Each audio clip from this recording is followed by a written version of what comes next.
Welcome to another episode of Code for Thought. And for this episode, we'll go to the small town of Paderborn in the northwest of Germany. Because Paderborn was the location for the annual conference of the German RSE Association, which took place between the 20th and 22nd of February this year, 2023. And if you have difficulties in locating Paderborn, it's roughly halfway between Cologne and Hanover. This was the first in-person conference for the German RSE community since 2019 because, like for so many of us, the COVID pandemic threw a spanner into the works of organizing events like this. It's also the first time for me to attend a German RSE community event. And as I'm always curious to find out how RSEs work in different parts of the world, this was an excellent opportunity to meet many of the RSEs in the country and in person. Some of them I already met and indeed interviewed, and you may recognize their names, like for instance Frank Löffler, Stefan Droskat and Heidi Seibold. And there's another reason for going to Paderborn. Before the conference I met with Oliver Bertuch from the Research Center in Jülich, and we discussed the idea of adding a German language episode to the Code for Thought podcast, or in fact several German language episodes. As a consequence, the conference is actually the launch pad for the first episode in German, and German listeners and speakers will get a full-length conference report with interviews published in parallel to this English language summary. The conference itself took place over 2 days, with an extra day at the end dedicated to workshops only, and around about 150 participants found their way to Paderborn, which I think is a pretty good turnout for a conference, and in particular after such a long break. The conference venue itself was interesting as well. It was hosted in the former headquarters of the Nixdorf Corporation. Heinz Nixdorf, for those outside Germany, was a pioneer in computing in the country, and he went to set up a successful business indeed. Nowadays, the headquarters have been repurposed into a conference center and indeed also a very interesting computer museum. So if you find yourself in or near Paderborn, why not take a look?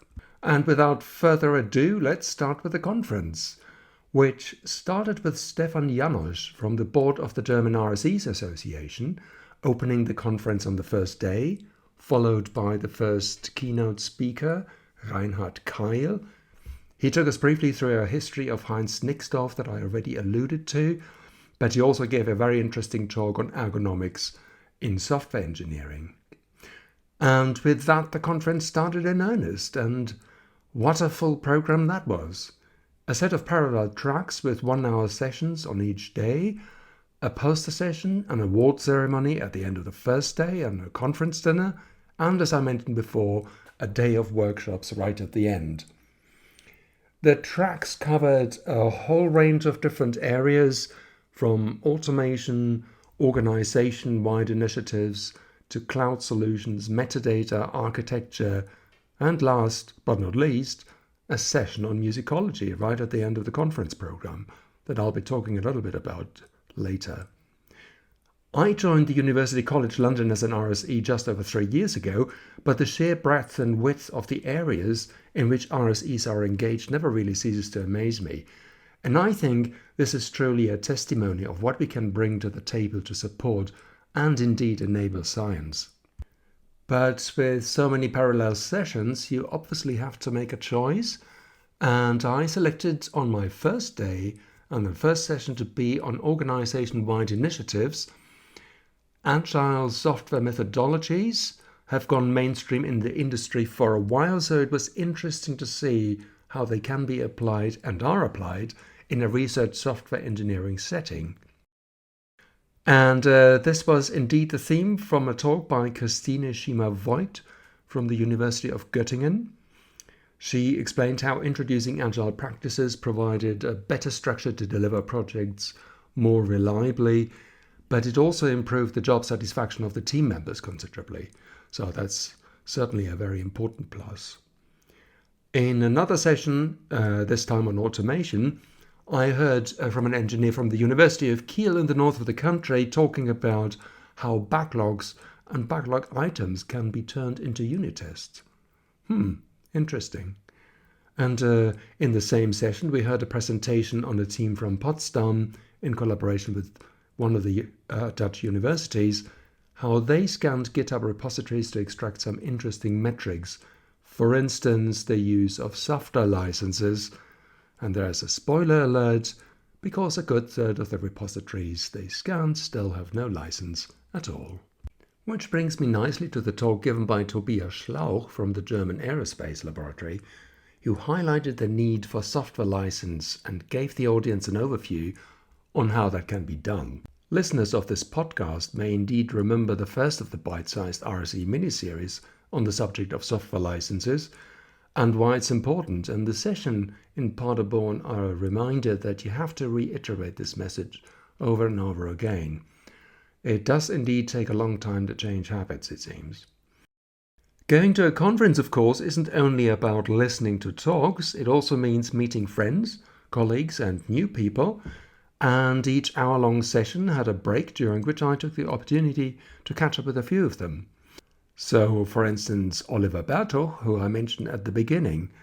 Oliver is keen to get the RSE community back into full gear after the pandemic years. And in my discussion with him, he highlighted that the break brought upon the community by COVID-19 can also be regarded as an opportunity to think about how we go from here and how the RSE community can be strengthened further. Ramping up the momentum for the community was also on the mind of Stefan Janosch, who I talked to next. As I mentioned before, Stefan sits on the board of the German RSE Association, and the last 4 years since the last conference, things have changed a lot. Because despite of the pandemic, more members joined, more RSEs were hired, and Stefan hopes that this will drive the community further. And indeed, just before we had our chat, I saw Stefan busily arranging tables for RSEs from different regions of the country to come together. And if I'm not mistaken, one of the outcomes from this conference indeed is that a regional RSE group is being formed in the southern state of Bavaria. Finally, I met with Heidi Seibold, who many of you know as a strong advocate for open science. Software being such an important part of science, it's no surprise, of course, to find Heidi at the conference, and indeed later in the evening of the first day, she presented a poster on the subject. For those who have attended conferences for a while, a poster session set as the last item of the day is often in the trade known as the graveyard shift. But nothing could be further from the truth with this one, because although it was late in the day, it was very busy indeed. With a glass of wine or another drink in hand, people were busily mingling, chatting, having discussions around posters, and generally enjoying themselves, which was really great to see. Sadly, I missed the dinner afterwards, as I was scheduled to give a presentation in the first session of the following day, and indeed as the first speaker no less, and it's quite good to keep your head clear. Which of course brings us to day 2 of the conference, which was no less eventful. For in the same session that I was in on cloud computing, we heard from Christian Kniep on the MetaHub registry, which aims to make the use of containers and high-performance computing easier. And you should really look that up. Training RSEs is a hot topic at the moment, and I'll be coming back to that a bit later when we come to the workshop day. But on this, the second day of the conference, an entire session was dedicated to education and digital literacy. Lucas Lamm from Aachen told us how difficult it is to change people's habits and behaviors, which is what I alluded to earlier. For instance, in the use of Git and GitHub repositories such as GitLab and GitHub, and of course software licenses. Not that people don't see the benefits in general, it's just that they don't seem to see enough benefits for themselves at the point when they do things. It's a battle that I had to go through myself a few times, and no doubt listeners may have had the same experience. Fredo Erxleben from the Helmholtz Institute has been doing training courses for some time. As many RSE positions are temporary, the team and he experience a continuous influx of less experienced newcomers replacing the more experienced engineers. Basic training, it seems, is a gift that keeps on giving. The highlight of the day for me, though, personally, was the session on musicology right at the end of the day, Lynn Konatowski showcased an experiment which was really great because she and her team conducted an experiment with a musician to produce a performance driven by audience feedback.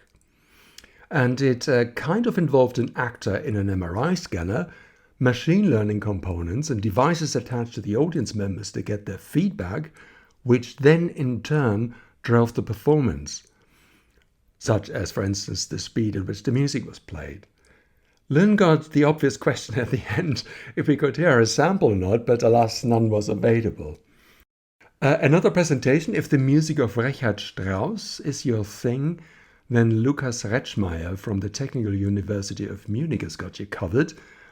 He and his team are using software to analyze original scores in order to get to as close to the intention of the composer as possible, which surprisingly seems to be more difficult than you might think.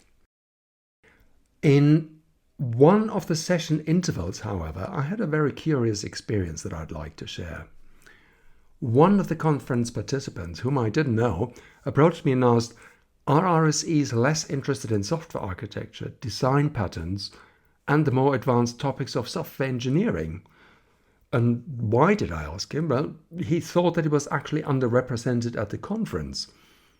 Personally, I don't think that I agree, because there were indeed a number of talks on advanced subjects. I mean, like the one from Christian I mentioned earlier on MetaHub Registry, which is, going on a relatively advanced level. At the same time, however, it triggered a thought process, because indeed we do have a number of courses and training opportunities available for entry to mid-level RSEs.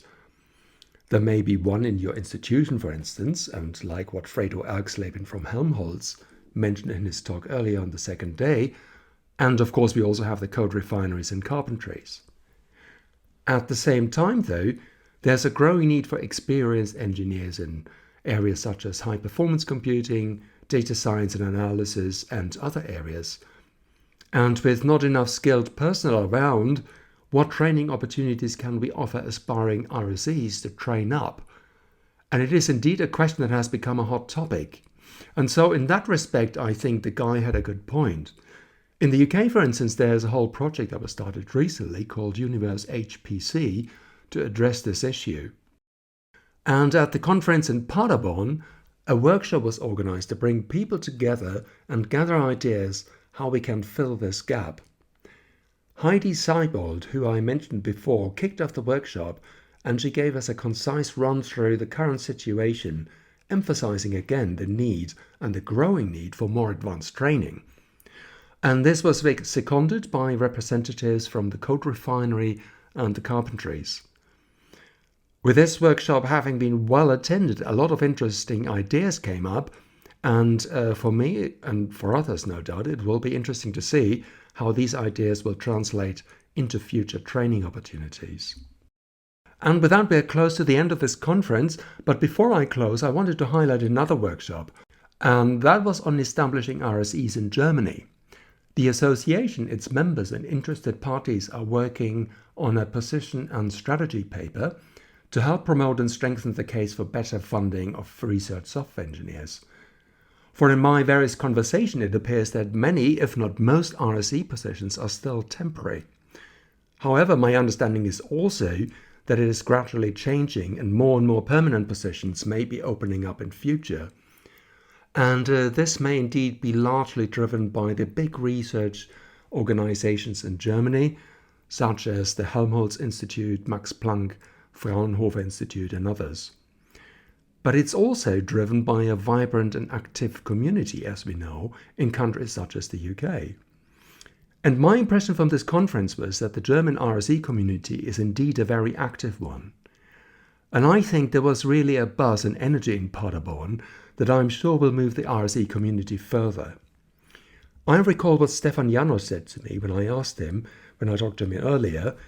He said we may look back to the Paderborn conference and realize it was a pivotal moment, just as the previous conference was from 4 years ago. And this sentiment was indeed echoed by Frank Löffler, who was also a board member of the RSE Association.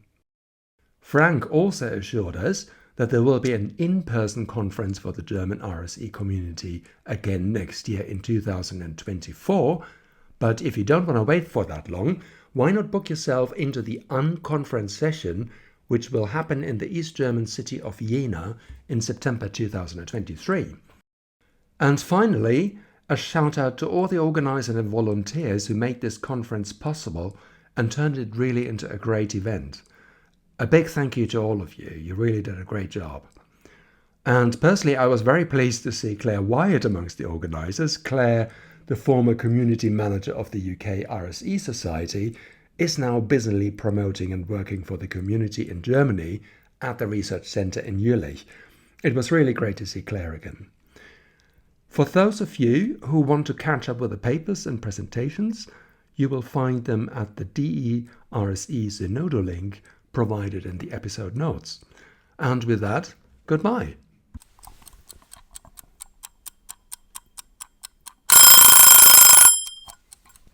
Oh, time's up. See you next time. But before I forget, this podcast is covered by the Creative Commons license. See ya.